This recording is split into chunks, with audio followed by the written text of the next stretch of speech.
Good morning সবাই, কেমন আছো? আশা করি ভালোই আছো। আজকে হচ্ছে এখন সকাল 10টা বাজে। আজকে এখন 10টা থেকে ব্লগটা স্টার্ট করলাম। এখানে চা বসিয়ে দিয়েছি, সকালবেলার চা। আর রাত্রের বেলা আমি সমস্ত রান্নাঘরে এঁঠো কাটা সব কিছু পরিষ্কার করে রেখে দিই আর কি। যেগুলো এঁঠো থাকে, বাসনপত্র মাজা ঠাজা সব কিছু করে রেখে দিই। আর এখন সকালে স্নান হয়ে গেছে, এখন বসিয়েছি চা। একটু আদা দিয়ে তারপর চা করব। আদাটাকে একটু ধুয়ে নিই এবার একটু থেতো করে চায়ের মধ্যে দিয়ে দেবো। সকালবেলা স্নানের পরে একটু গরম গরম আদা দিয়ে লাল চা না খেলে ঠিক পোষায় না।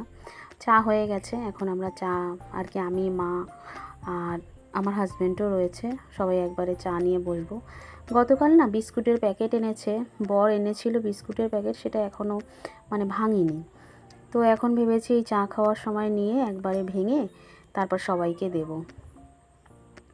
একবারে না এতগুলো বিস্কুটের প্যাকেট আনা হয়, যেগুলো না কৌটোয় থাকলে, জানি না কেন আমার একটা বড় মুকালা যে কৌটো হয় না, সেই কৌটোগুলিতে চা দেখি চা বলছি, বিস্কুটগুলো থাকলে না কেমন যেন নরম হয়ে যায়। কেন কি জানি এরকম হয়? তোমরা কি জানো কেন এরকম নরম হয়ে যায়?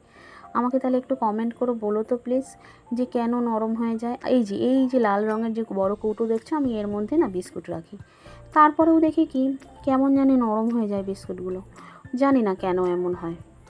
যাই হোক, এখন এই বিস্কুটের কৌটোটা নিয়ে খুলে এর ভেতর থেকে বিস্কুটগুলো বের করে, এই যে আমি তো বিস্কুট নর্মালি রাখি। এখানে এই যে ক্রিম কেকারটা নরম হয়নি এখনও, ক্রিম কেকারটা তাও ঠিক আছে।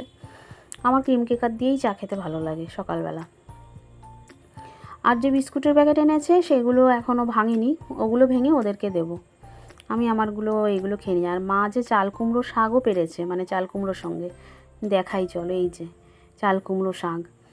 আর এখন উপরে যাচ্ছি, মেয়ে তো ঘুমাচ্ছে, ও আকশির এক্সামও শুরু হয়ে গেছে, সেই কারণে এখন অনেক রাত অবধি পড়ে, তো সেই কারণে সকালবেলা ওই 8টা বাজে এখন। তো 8টার সময় মেয়েটার একটু কষ্টই হয়। এখন এখানে দেখো দুটো বিস্কিট রয়েছে, রাত অবধি পড়ে আর এই বিস্কিটের কৌটো নিয়ে বসে আর বিস্কিট খেতে থাকে। এখানে দেখি এখন গুড ডে বিস্কুট দুটো পড়ে রয়েছে, আর সব বিস্কুট নিয়ে খাওয়া হয়ে গেছে, রাত্রে পড়তে থাকে আর এই যে খেতে থাকে। তো চলো এই বিস্কুটের কৌটোটা নিচে নিয়ে যাই, ওর বাবাকে দেবো গুড ডে। এই যে বিস্কুটের প্যাকেটগুলো এনেছে, এই যে এখন নিয়ে তাই বসেছি, এগুলো এখন ভাঙবো। একটা টোস্টের প্যাকেট আর একটা এই যে প্যাটিস টাইপের বিস্কুট। আমার ভালো লাগে না এগুলো খেতে, আমি এগুলো পছন্দ করি না। আমার ক্রিম কেকারই সকালবেলা চায়ের সঙ্গে ঠিক আছে। তো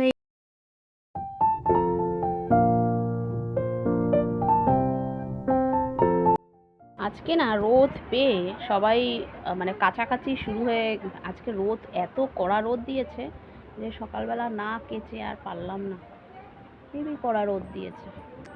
স্নান করলাম সকালবেলা উঠেই, আজকে মাথা ফাথা ঘষলাম একটু, 2 দিন মাথা না ঘষে জানি আমার অশান্তি লাগছে, মাথা ঘষে স্নান করে নিলাম। এখন ঠাকুরের নাম নেবো, চাটা খেলাম।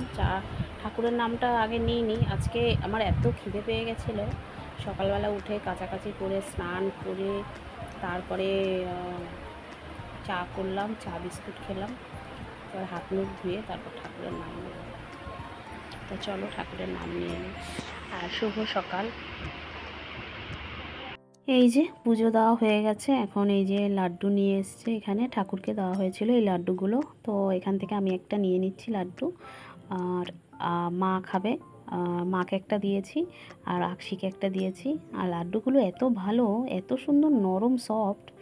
আর এই যে আমাদের পুজো দেওয়া হয়ে গেছে, এখানে বজরংবলী আছে, বজরংবলীকে দর্শন করিয়ে দিলাম, সবাই মঙ্গল করুক তাই কামনা করি। এখানে সব এই যে বাবা ভোলানাথ, আর এখানে আছে রাধা মাধব। তো সবাইকে দর্শন করিয়ে দিয়ে এখন যাব রান্নাঘরের দিকে। রান্নাঘরে গিয়ে এখন আগে তাড়াতাড়ি করে ভাতটা বসিয়ে দেবো ভেবেছি। এই যে এক সাইডে ডাল বসিয়ে দিয়েছি, কাঁচা মুগের ডাল পেঁপে দিয়ে, এখানে প্রেসারে 2টো সিটি মেরে নেবো, নিয়ে তারপরে সোমবারা দিয়ে দেবো। আর এই যে সাইডে ভাত ফুটছে, ভাত ফুটে গেছে। আর পনির এনেছে, তা ভেবেছি পনির রান্না করব। এই যে পনিরটাকে কেটে নিয়েছি পিস পিস করে, আর ডালটাকে হয়ে গেছে সেদ্ধ, এখন সোমবারা দেবো একটু টমেটো, আদা আর 5 ফোড়ন দিয়ে। আর এদিকে পটল ভাজা আর বেগুন ভাজা বসিয়েছি। আর এই যে এদিকে পটল মানে পনিরটাকে ভেজে রেখেছি, আর মশলাপাতি যা দেয় আর কি, আদা, টমেটো, জিরে, একটু কাশ্মীরি লঙ্কার গুঁড়ো, ওই জন্য এতটা লাল দেখাচ্ছে। তো এই যে আমার পনির রান্না ইজ কমপ্লিট। এবার একটু খেতেও বসে গেলাম।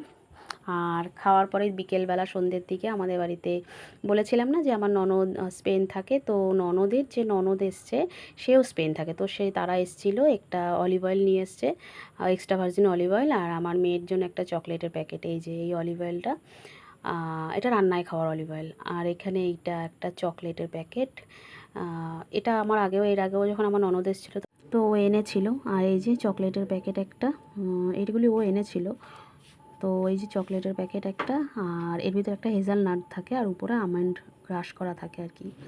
ভালোই লাগে চকলেটটা খেতে। তো আমার ব্লগটা কেমন লাগছে অবশ্যই কমেন্ট করে জানিও। ছোট্ট ব্লগ, ভালো লাগলে একটা লাইক করে দিও। সবাই ভালো থেকো, সুস্থ থেকো, এই কামনাই করি।